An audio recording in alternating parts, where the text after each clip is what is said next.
Tegas, tuntut pertanggungjawaban Cina. Sri Mulyani nggak rela kereta cepat mangkrak.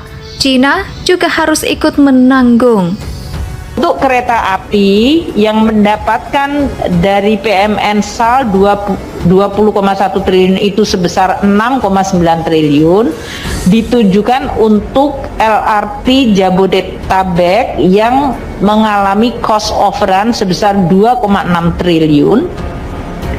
Dan untuk kereta cepat Jakarta-Bandung kebutuhan untuk memenuhi base ekuitas sebesar 4,3 triliun. Rapat mengenai MRT, LRT, dan juga kereta cepat, tentu apa yang kita sampaikan bahwa ini bagian membangun ekosistem yang menyeluruh untuk transportasi yang ada di kota Jakarta, nanti tembus juga menyambungkan ke Jawa Barat. Mengulangi cara-cara lama untuk meninggalkan program-program, proyek-proyek sebesar ini menjadi mangkrak, karena uang yang dipakai ini adalah uang rakyat, ini adalah hasil pajak dan penerimaan negara, bukan pajak dari kumpulan masyarakat, sehingga proyek-proyek besar ini tidak boleh mangkrak. Indonesia sejak dulu kala tetap dipuja-puja bangsa. Menteri Keuangan Sri Mulyani Indrawati menegaskan pembangunan kereta cepat Jakarta dan Bandung kacau. JBTB harus diteruskan. Pembangunan yang sudah berbentuk setengah, jadi itu mangkrak dan malah tidak memberikan hasil positif kepada perekonomian Indonesia. Bendahara negara tersebut memastikan pihaknya akan transparan jika APBN ikut membantu jalannya proyek tersebut, juga akan dipertanggungjawabkan secara maksimal melalui audit seperti BPKP dan BPK. Hal ini penting agar tidak menimbulkan kesimpang siuran. Sri Mulyani menceritakan baru saja mendapatkan audit dari Badan Pengawasan Keuangan dan Pembangunan BPKP tentang terjadinya cost overrun dalam proyek kereta cepat Jakarta dan Bandung. Ini Sri Mulyani ingin resiko pembengkakan ditanggung oleh Indonesia ataupun pihak Cina sesuai dengan porsinya. Adapun pembengkakan biaya kereta cepat tersebut, porsi tanggung sama besarnya 60% dan 40%, yaitu 60% untuk Indonesia, 40% untuk Cina. Jadi tidak semuanya harus ditanggung Indonesia. Di sisi lain, Erick Thohir menyebut rangkaian kereta Cina akan datang ke Indonesia pada September 2022, bulan depan. Selanjutnya akan dilanjutkan uji coba secara rutin untuk diketahui rangkaian kereta cepat Jakarta-Bandung diproduksi di Cina dan mulai dikirim ke Indonesia pada awal Agustus 2022. Setelah kedatangan, proses selanjutnya adalah uji coba di dalam negeri, kemudian ditarget pada Juni 2023 nanti bisa mulai beroperasi. Menteri Erick Thohir menyampaikan, kereta cepat Jakarta-Bandung akan menjadi pelengkap ekosistem transportasi. Kereta api ini menyambungkan antara DKI Jakarta dengan Jawa Barat. Dinilai memiliki potensi pertumbuhan ekonomi baru di Indonesia, ditambah dengan adanya pengembangan ekosistem pertumbuhan ekonomi di wilayah Subang, Jawa Barat. Ditargetkan pada November 2022 atau bertepatan dengan penyelenggaraan Presidensi G20. Sudah menjalani tes dinamis sebelumnya, Presiden Jokowi juga sudah memanggil sejumlah menteri ke Istana Kepresidenan pada Rabu 24 Agustus. Pertemuan itu dilakukan untuk membahas proyek kereta cepat Jakarta-Bandung, mode raya terpadu, MRT lintas raya terbaru, hingga persoalan Garuda Indonesia. Menteri Erick Thohir, Menteri Komunikasi dan Informatika, Menteri Koordinator Perekonomian Airlangga Hartarto, Menteri Keuangan Sri Mulyani, dan Menteri Pertahanan Prabowo Subianto. Johnny G. Plat mengatakan rapat terbatas yang dipimpin Presiden membahas terkait proyek moda transportasi yang saat ini sedang dibangun pemerintah, yaitu dari IRT-MRT dan kereta cepat Jakarta-Bandung. Johnny diminta hadir oleh Presiden dalam rapat tersebut untuk mempersiapkan spektrum yang ada di kereta cepat agar kereta cepat nantinya bisa digunakan dengan baik dan keselamatan transportasinya Di sisi lain, terkait kereta cepat, Erick Thohir mengharapkan modal transportasi ini bisa mendukung perekonomian nasional, terutama yang ada di Jawa Barat.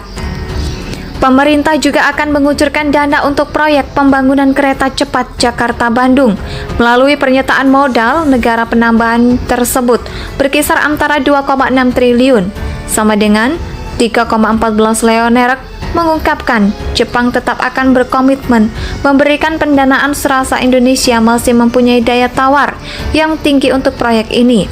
Karena pasar domestik Indonesia adalah model negosiasi penting demi kereta cepat Jakarta-Bandung. Indonesia adalah pasar potensial kereta cepat di tahun-tahun mendatang. Mengingat teknologi kereta cepat masihlah benar-benar baru di sini.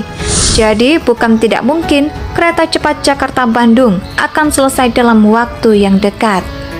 Menteri Keuangan Sri Mulyani Indrawati menegaskan pembangunan kereta cepat Jakarta dan Bandung kacau. JBTB harus diteruskan. Pembangunan yang sudah berbentuk setengah, jadi itu mangkrak dan malah tidak memberikan hasil positif kepada perekonomian Indonesia. Bendahara negara tersebut memastikan pihaknya akan transparan jika APBN ikut membantu jalannya proyek tersebut. Juga akan dipertanggungjawabkan secara maksimal melalui audit seperti BPKP dan BPK. Hal ini penting agar tidak menimbulkan kesimpang siuran.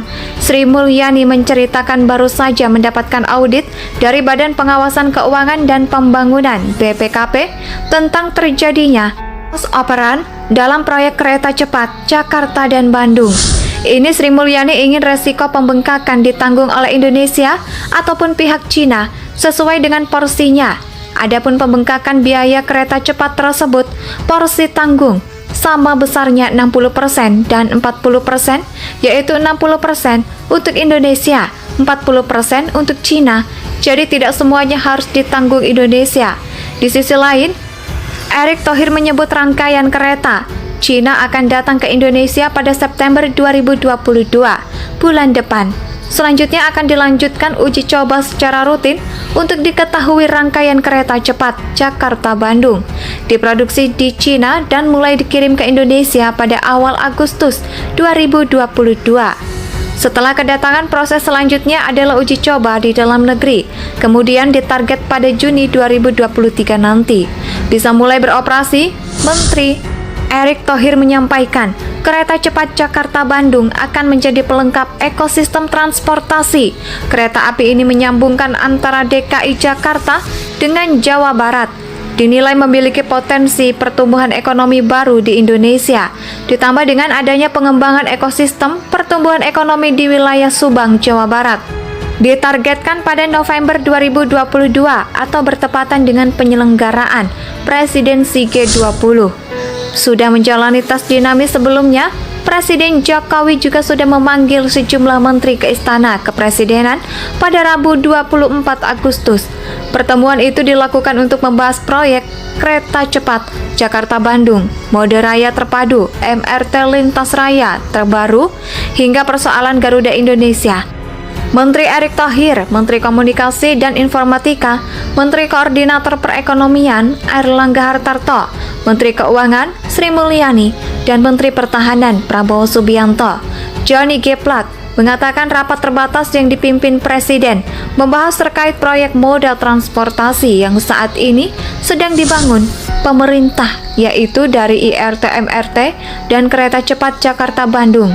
Johnny diminta hadir oleh Presiden dalam rapat tersebut untuk mempersiapkan spektrum yang ada di kereta cepat agar kereta cepat nantinya bisa digunakan dengan baik dan keselamatan transportasinya. Di sisi lain, terkait kereta cepat, Erick Thohir mengharapkan modal transportasi ini bisa mendukung perekonomian nasional, terutama yang ada di Jawa Barat. Pemerintah juga akan mengucurkan dana untuk proyek pembangunan kereta cepat Jakarta-Bandung. Melalui pernyataan modal, negara penambahan tersebut berkisar antara 2,6 triliun, sama dengan 3,14 Leonerek mengungkapkan Jepang tetap akan berkomitmen memberikan pendanaan serasa Indonesia masih mempunyai daya tawar yang tinggi untuk proyek ini. Karena pasar domestik Indonesia Indonesia tanah air beta pusaka abadi nan